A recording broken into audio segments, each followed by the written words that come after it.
प्रभु यीशु मसीह में स्नेही बंधुओं, हमारे पिता ईश्वर और प्रभु यीशु मसीह आप लोगों को अनुग्रह तथा शांति प्रदान करें।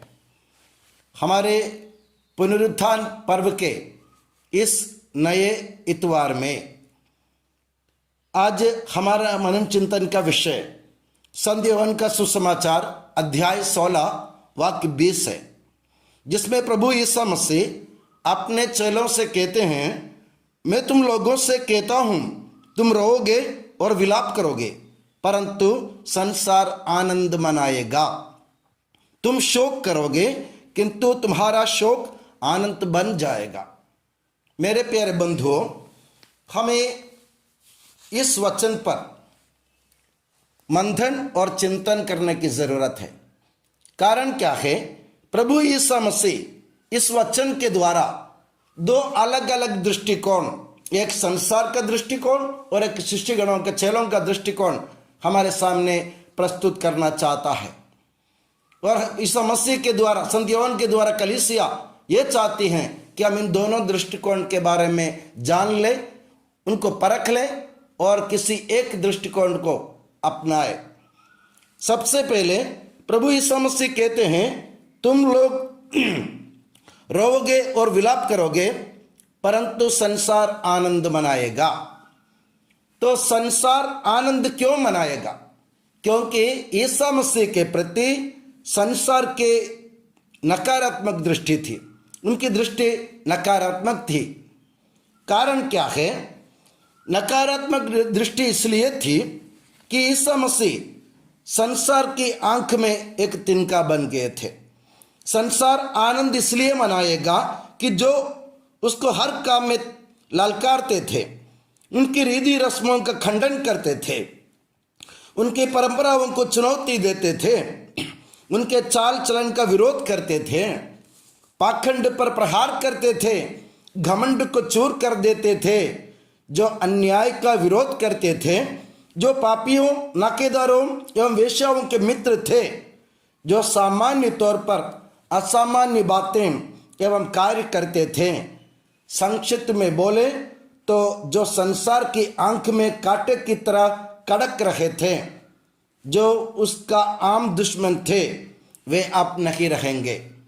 संसार को जो चेताता था, जो ललकारता था, जो चुनौती देता था, उनके सामने असामान्य कार्य करता था, वो व्यक्ति अब थोड़े ही समय बाद इस दुनिया से लुप्त होने वाले हैं, विलीन होने वाले हैं। इसलिए संसार को आनंद हो रहा था कि हमारा दुश्मन मिट रहा है। मगर यीशु मसीह इसको तुलना चेलों से करते हुए कहते हैं, मगर तुम लोग रोओगे और विलाप करोगे। कारण क्या है? चेले इसलिए दुखी होंगे क्योंकि उनके लिए उनके जो मित्र थे, जो उनके मार्गदर्शक थे, जो उन्हें सच्ची ज्योति एवं सच्चे जीवन का मार्ग बताते थे, जो उनके हम सफर थे, जो हर विपत्ति में उनके संरक्षण करने वाले अटल किला थे, जो अंधों के लिए आंख, बहरों के लिए कान, लंगड़ों के लिए पैर और भूखों के लिए रोटी, मृतकों के लिए जीवन और बीमारों के लिए सेहत बन गए थे, एवं संपूर्ण जीवन एवं मुक्ति की उम्मीद दिलाते थे, जो अपने मित्रों के लिए प्राण देने वाले थे, वे अब नहीं रहेंगे। यानी जो उम्मीद और आशा का स्रोत और स्तंभ थे, वे अब चले जाएंगे। ये दोनों दृष्टिकोण आप जरा परख लीजिए। दुनिया के दृष्टिकोण नकारात्मक है क्योंकि वे यीशु मसीह को अपने दुश्मन मानते हैं, क्योंकि यीशु मसीह उनके हर काम में रोड़ा अटकाते हैं, उनके हर मार्ग पर, उनके चाल चलन पर, इनके राह पर प्रभु यीशु मसीह रोड़ा अटकाने वाले थे। क्योंकि उनकी जो शिक्षा थी, उनके जो हिदायत वे देते थे, वे सब उन दुनिया और संसार के खिलाफ थे। इसलिए संसार और दुनिया उनको जानने के लिए, मानने के लिए, पहचानने के लिए, स्वीकार करने के लिए तैयार नहीं थे।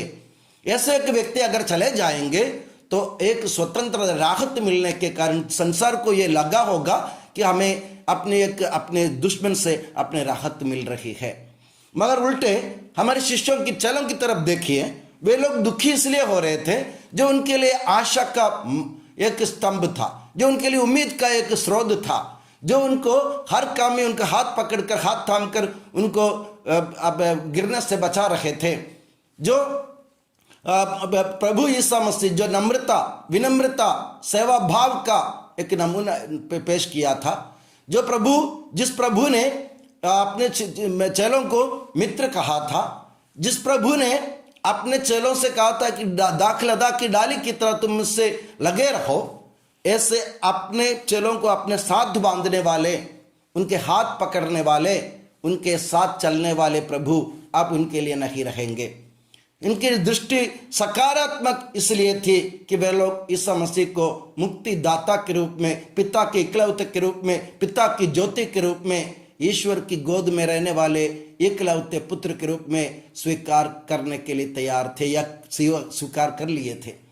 मगर उल्टे दुनिया ने उनको नकारा, उनके हर काम से दुनिया दूर हुई और उनके हर काम का दुनिया विरोध करती थी।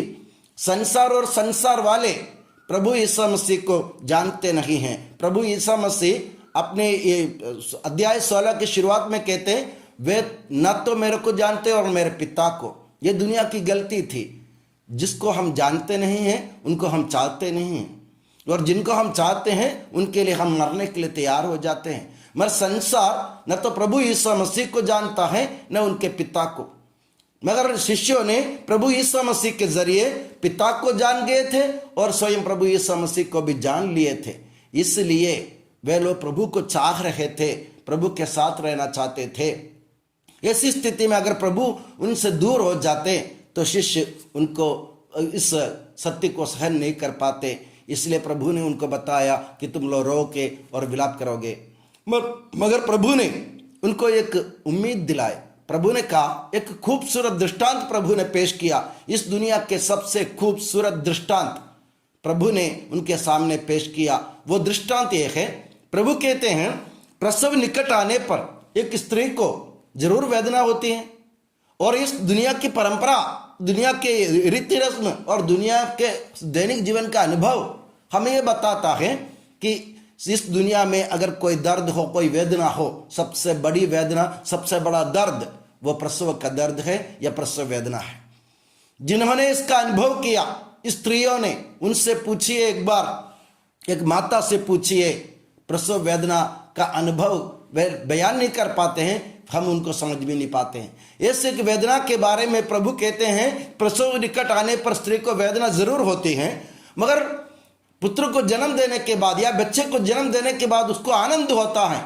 आनंद इसलिए है कि इस पीड़ाओं को, प्रसव पीड़ा और प्रसव वेदना या प्रसव के दर्द को पार कर उसने एक पुत्र को जन्म दिया है। यानी एक ये बहुत बड़े दर्द के पीछे एक बहुत बड़ा आनंद छिपा रहता है। अब प्रभु यीशु मसीह का इस दुनिया से लुप्त होना या प्रभु यीशु मसीह का इस दुनिया से चले जाना प्रसव पीड़ा की तरह है शिष्यों के लिए।